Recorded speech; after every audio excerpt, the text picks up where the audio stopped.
लखनऊ की बात बता रहा हूँ कि मेरी माँ और माया बिल्कुल लाइक सिस्टर्स, ये दोनों मुझे गोदी में खिलाया। पिताजी के साथ न जाने कितने प्रोग्राम में ये गाती भी थी, उन दिनों प्लेस भी करती थी, कथक नृत्य भी करती थी, न जाने इन्होंने क्या क्या किया है। ये बहुत ही कमाल की प्रतिभा है और इनसे भी मैंने बचपन में सीखा जिस तरह से ये स्टेज पे काम करती थी, तो देख देख के मैं बेटा तुम तो बहुत आर्टिस्ट तो तुमको जब मैं करीब 24-25 साल की थी तो इसने हारमोनियम पे कितनी फिल्मों के बढ़िया से बढ़िया गाने सुनाए। मैं हैरान हो गई थी, इतना बड़ा बच्चा 12 साल का कैसे सुना रहा है इतने अच्छे गाने। जीजा जी बोले कि तुम इसको सुनो, माया ये तो कमाल ही कर रहा है, और वाकई कमाल ही करना था जो आज पूरे छाया हुआ है। मैं बहुत आभारी हूँ। कैसी बात है। मैंने इन्होंने जब एक व्हाट्सएप मुझे भेजा कि पहुंच जाना, तो मैंने इनको यही लिखा था कि बच्चा आ जाएगा। और मैं बाहर लाइन में खड़ा था, मैं आया तो लाइन लगी हुई थी तो मैं पीछे खड़ा हो गया और फिर मुझे राम गोविंद जी लेने आए कि ये लाइन के में खड़ा होकर सब गड़बड़ कर रहा था, सब डिस्टर्ब हो रहा था। तो मैं आपको 4 लाइन गा के सुनाना चाहता हूँ, लेकिन मेरी बड़ी बुरी आदत है, मैं जहाँ जाता हूँ गाना जरूर गाता हूँ। तो आपको ये झेलना पड़ेगा आपको अगर मुझे बुलाएंगे। राधा ऐसी भई शाम की दीवानी, मासी का लिखा हुआ है, जोरदार तालियां मासी के लिए।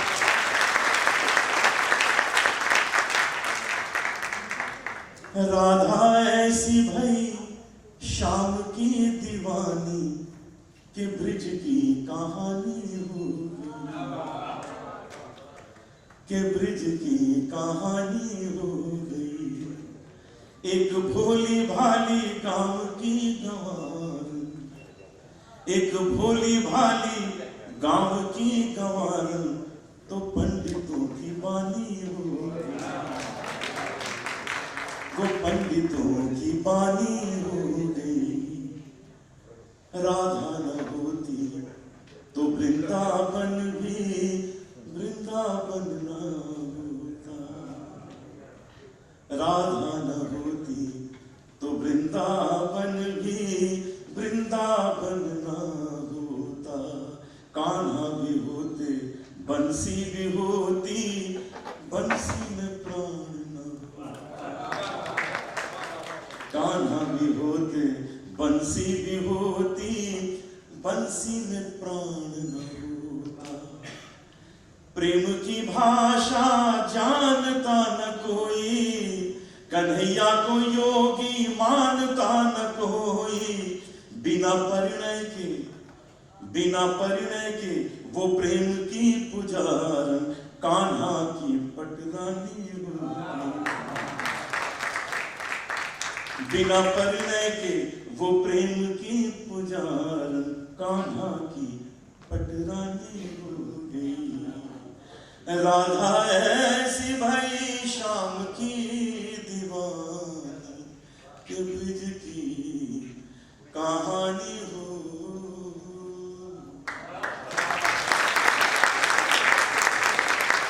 अच्छा, मेरी एक और बुरी आदत है कि एक गाना नहीं गाता हूँ, 2 गाने।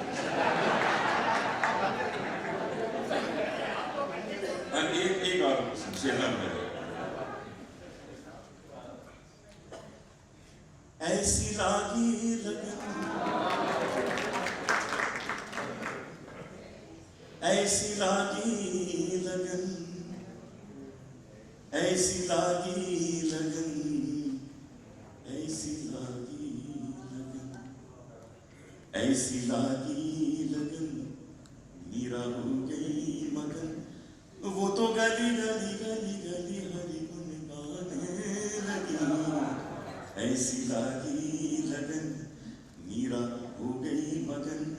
वो तो गली गली हरि गुण गाने लगी।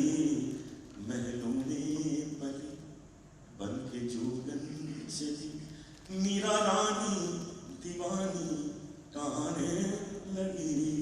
ऐसी लागी लगन कोई रोके नहीं, कोई टोके नहीं, मीरा गोविंद गोपाल गाने लगी, बैठी संतों के संग रंगी मोहन के रंग, मीरा प्रेमी प्रीतम को मनाने लगी, वो तो गली गली हरी गुन गाने लगी, ऐसी लागी लगन मीरा हो गई मगन, वो तो गली गली हरी गुन गाने लगी, महलों में पली बन के जोगन चली, मीरा रानी दीवानी कहाने लगी, ऐसी लागी लगन मीरा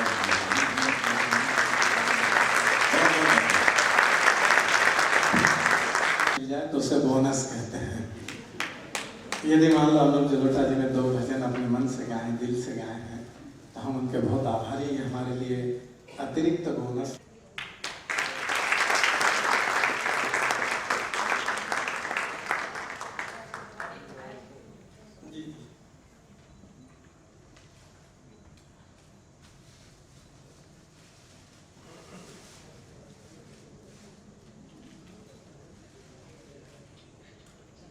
डॉक्टर अंजना समधीर जी माया गोविंद जी का भी स्वागत सम्मान करना चाहते हैं। शान से तालियां बजाएं हम एक बार।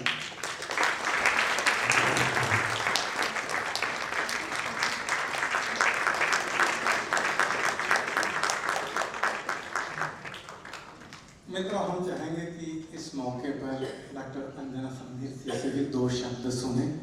तो मैं चाहता हूं कि उन्होंने इतनी बड़ी पुस्तक किस यात्रा में किस कष्टों के साथ लिखी होगी, कितनी मेहनत की होगी, कितना परिश्रम किया होगा, इस यात्रा को जानना भी हम सबके लिए बहुत आवश्यक है।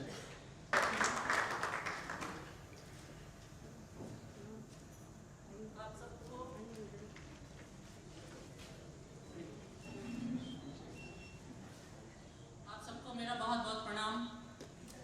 बम्बई की धरती पर मैं आई हूँ और हमारी संस्कृति में लिखे गए जो गीत हैं वो किस तरह से पूरी दुनिया में छाए हुए हैं, कहना की जरूरत नहीं है, प्यास है। मैं कोलंबिया में पढ़ाती थी, पढ़ाते पढ़ाते 100 साल पहले मुझे तुमसे प्यार था, आज भी है और कल भी रहेगा। 2 लाइन में 3 काल आते हैं और इन 3 कालों को विदेशी बच्चों को हिंदी पढ़ाने में मैंने उपयोग किया और धीरे धीरे गाने जो हैं वो ग्रामर का रूप भी ले सकते हैं, इस तरह से मैंने उसमें काम किया। काम करने के बाद जेब से लगाना था, क्योंकि आप जानते हैं कि राइटर के पास क्या होता है, मगर वो जुनून होता है, उस जुनून के हिसाब से मैंने ये काम किया। यहाँ पर अश्विन वर्मा जी हैं। अश्विन वर्मा जी, आप प्लीज खड़े हो जाएंगे। ये न्यूयॉर्क लाइफ इंश्योरेंस कंपनी के कॉर्पोरेट एशियन चेयरमैन है, जो आजकल बम्बई में शिफ्ट हो गए हैं मेरी तरह, उन्होंने भी यूएस छोड़ दिया है। तो उन्होंने उस किताब को पिकअप किया और मैं ये बताना चाह रही हूँ कि ये 25 गाने हैं और इसमें उन्होंने सीडी भी साथ में बनवाई और पूरी अमेरिका में इस किताब से आंदोलन शुरू हो गया। लोग कहने लगे कि अरे हमारे बच्चों को हिंदी आनी चाहिए।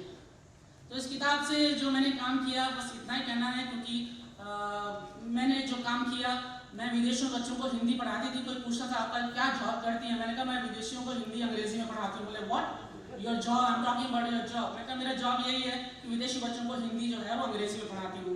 तो फिल्मी गानों में माया जी ने कितने गाने लिखे हैं। माया जी से मेरी पहली मुलाकात न्यूयॉर्क में हुई, जब वो एक प्रोग्राम की मुख्य मेहमान थी। गोविंद जी थे और वो हमारे साथ रहे और मैं अमेरिका आई, मुझे उस समय सिर्फ 3 महीने हुए थे। तब से बना ये संबंध इन गीतों की वजह से जिंदा है।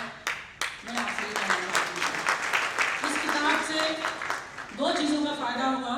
मैं विदेशों में पढ़ाती थी, अपने बच्चों को इंडियन बनाने के लिए मैं इंडिया आई और यहाँ पर भी मैं विदेशी बच्चों को पढ़ा रही हूँ। और आज मेरी क्लास के अंदर अभी इस सेशन में 6 देशों के बच्चे हिंदी पढ़ रहे हैं, जबकि हम ये कहते हैं कि हिंदी का क्या, हिंदी का आने वाला भविष्य बहुत खूबसूरत है।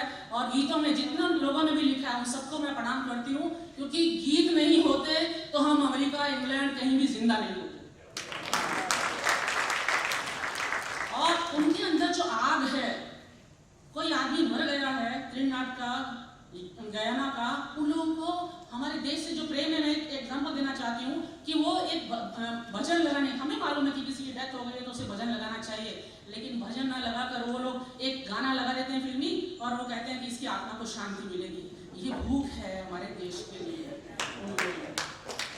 तो मैंने ये छोटा सा प्रयास किया, 100 गानों को ट्रांसलेट किया। इसका बहुत लंबा इतिहास है, उसमें मैं जाना नहीं चाहती हूँ, लेकिन मैंने हमारे जो सदाबहार गीत है, कांटों से छीन के ये आंचल, वो मेरी ज़हन ज़बी, इन सबको गानों को वर्ड टू वर्ड ट्रांसलेट किया है। और हमारा शो चलता था, उसमें लोग सुनते थे और फरमाइश करते थे कि अगले हफ्ते ये गाना बजाइएगा। तो ये गीतों ने हमें जिंदा रखा है। जितने भी लिखने वाले हैं, जिन्होंने इनको प्रोड्यूस किया है, सारेगामा ने इसकी सीडी बनाई, वर्मा जी ने इसमें बहुत काम किया था। और मेरा सौभाग्य है कि आज वो खुद इस प्रोग्राम में हाजिर है। 10,000 किताबें, आप सोचिए किसी इंडियन राइटर की 10,000 किताबें और सीडी पूरी अमेरिका में फ्री डिस्ट्रीब्यूट हुई, और हमने भी उसमें से एक पैसा नहीं लिया।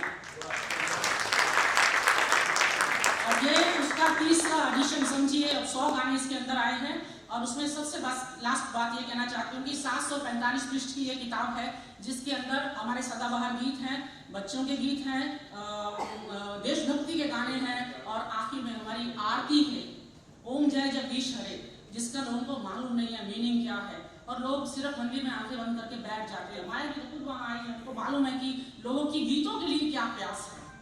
तो मैंने कोशिश की है, और उसमें लास्ट में हमारा जनगण मन आता है। तो इस तरह से 100 गाने जो हैं वो ट्रांसलेट हुए हैं। आप सबसे विनम्र निवेदन है कि पढ़िएगा, और क्योंकि हमारी भाषा ही संस्कृति को आगे ले जाती है। भाषा नहीं है तो कुछ भी नहीं बचेगा। और ये गीतों का काम जो लिखने वाले हैं, जिन्होंने इनको प्रोड्यूस किया है, जिन्होंने इनको बनाया है, they are really really great people, और मैं उन सबको नमन करती हूँ। और अनूप जलोटा जी वहाँ आए हैं, इनको पूछिए कि लोगों के मन में क्या भजनों की आग है वहाँ पर। माया जी से पूछिए कि लोग कैसे तड़पते हैं। उन तड़पते हुए लोगों के लिए मैंने थोड़ा सा पानी का बंदोबस्त किया। प्रणाम बहुत बहुत।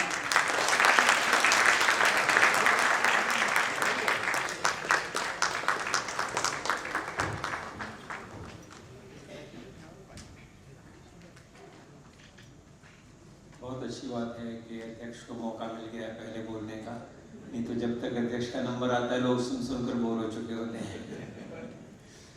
लेकिन मैं आपको बोर नहीं करना चाहता, पहले नंबर मिला है, इसका मतलब ये नहीं कि मैं ज़्यादा समय ले लूँगा। मुझे लग रहा है कि मुझे इस समय इसलिए दिया गया है कि करुणाशंकर जी नहीं आए हैं, तो जब तक बोला है तब तक बोलने का बड़ा खतरनाक है, क्योंकि मुंबई का ट्रैफिक जैसा है, मुझे भी आने में यहाँ इतना विलम्ब हो गया, तो मैं समझ सकता हूँ करुणाशंकर जी कब पहुँच पाएंगे। बहरहाल मित्रों, ये एक बहुत अच्छा मौका है इकट्ठा होने का, और बहुत अच्छा बहाना भी है इकट्ठे होकर के कुछ बात करने का। माया जी जब जीवंती के बारे में बता रही थी, 10 साल हो गए हैं इस संस्था को यहाँ, और 10 साल से जीवंती जीवंत है। और इसलिए जीवंत है क्योंकि माया जी जीवंत है। उन्होंने कहा कि उनकी उम्र की बात नहीं होनी चाहिए, पड़ाव की बात नहीं होनी चाहिए। हम उम्र या पड़ाव की बात नहीं करना चाहते, हम चाहते ये हैं माया जी कि आप इसी तरह जीवंत बनी रहें, इसी तरह जीवंती जैसी न जाने कितनी कितनी संस्थाओं को आप आगे बढ़ाती रहें। जीवंती के माध्यम से मुंबई शहर में बहुत सारे साहित्यिक सांस्कृतिक कार्यक्रम हुए हैं, और कुछ में भाग लेने का मुझे भी मौका मिला है। मुझे बहुत अच्छा लगता था जब भी आता था। और आज तो एक विशेष अवसर है, संजना जी की पुस्तक का विमोचन। पुस्तक का नाम है learn Hindi and Hindi film songs.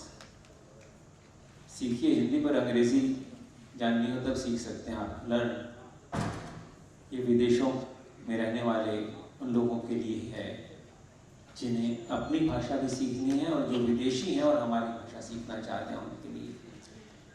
Sanjana शायद आपको याद नहीं होगा, मैं न्यूयॉर्क में आपसे मिला था, और वहाँ जब मुझे ये बताया गया कि फिल्मी गीतों के माध्यम से संजना जी न्यूयॉर्क में हिंदी सिखाती हैं, तो मुझे बड़ी हैरानी भी हुई थी थोड़ी सी, गीतों के माध्यम से। और हमारे गीत कोई ऐसे ज़रूरी नहीं कि हिंदी भाषा की सारी कसौटियों पर पूरी तरह से कसे जा सकें, लेकिन उसके बावजूद मुझे बड़ा अच्छा भी लगा जब लोगों ने भी बताया कि किस तरह से इनके तरीके से हम लोग हिंदी को सीख रहे हैं। इनकी छोटी सी बेटी थी 6 साल की, और हिंदी बोलती थी। Oh my God! इस बच्ची से जब लोगों ने वहाँ अमेरिका में हिंदी सुनी तो उन्होंने संजना जी से कहा कि कितने साल की है? उन्होंने कहा 6 साल की है। इतनी छोटी और हिंदी बोल लेती है, ये कैसे हो सकता है? तब संजना जी कहा था हिंदी हमारी मातृभाषा है और ये बेटी अपनी माँ से, अपनी दादी से हिंदी में बात करती है। उनकी दादी कभी समझ पाती नहीं जब वे हिंदी में बात करती है। ये जो बात थी, हिंदी हमारी मातृभाषा है, 6 साल की बच्ची के लिए अमेरिका में रहने के बावजूद हिंदी सीखना इसलिए ज़रूरी है कि उसे अपनी मातृभाषा से प्यार होना चाहिए, क्योंकि उसे अपनी माँ से बात करनी है। ये मैं अमेरिका की बात बता रहा हूँ, लेकिन मेरे देश में 6 साल के बच्चे को हम सिखाते हैं, बेटे व्हाट इज योर नेम, और हम उससे कहते हैं भैया तो कोई पोएम सुना दे, और उसने अगर कह दिया कि तारे बहुत चमकते हैं तो ए not that that one twinkle twinkle little star. ये मेरे देश में 6 साल के बच्चे के साथ हम करते हैं। और संजना जी ने वहाँ अपनी बच्ची को हिंदी सिखाना इसलिए ज़रूरी समझा कि 7 समुद्र पार उस धरती पर यदि हमें अपने संस्कारों को जीना है, यदि हमें अपनी संस्कृति को जिंदा रखना है, यदि हमें अपनी सभ्यता के साथ जुड़े रहना है, तो हमें अपनी भाषा जाननी चाहिए। संजना जी, आप जो काम वहाँ कर रही थी अमेरिका में, उसका बहुत बड़ा काम था, और यहाँ हिंदुस्तान में लौटने के बाद आप जो काम कर रही हैं वो उससे कम छोटा नहीं। किसी को भाषा सिखाना और उसे ये एहसास करा देना कि ये भाषा सीखने जैसी है, ये भाषा सीखनी ज़रूरी है, इस भाषा के माध्यम से तुम अपने आप को अधिक धनवान महसूस करोगे, अधिक समृद्ध महसूस करोगे। ये एहसास कराना किसी भी टीचर के लिए, किसी भी अध्यापक के लिए ज़रूरी होता है जब वो किसी दूसरे को कोई दूसरी भाषा सिखाने की कोशिश कर रहा होता है। तो मैं समझता हूँ हम सबको संजना जी का आभार व्यक्त करना चाहिए कि उन्होंने हमारी हिंदी को उस देश में जाकर के जो 7 समुद्र पार है जीवित रखा। वहाँ के लोगों की, जैसे कहती है, मैं प्यास बुझाती थी, थोड़ा सा पानी डाल दिया था उनकी प्यास पर मैंने, तो ये प्यास पर पानी डालते रहें, आगे भी इसी तरह काम करती रहें, और हम भी सुनते रहें बार बार कि अब इतने और सारे भाग विदेशियों ने हिंदी सीख ली। मैं चाहता हूँ संजना जी, आप इस देश के लोगों को भी हिंदी सिखाइए। हमारी पीड़ा ये है कि हम अपनी भाषा भूलते जा रहे हैं। हमारी पीड़ा ये है कि हमें अपनी भाषा में बोलते हुए शर्म आती है।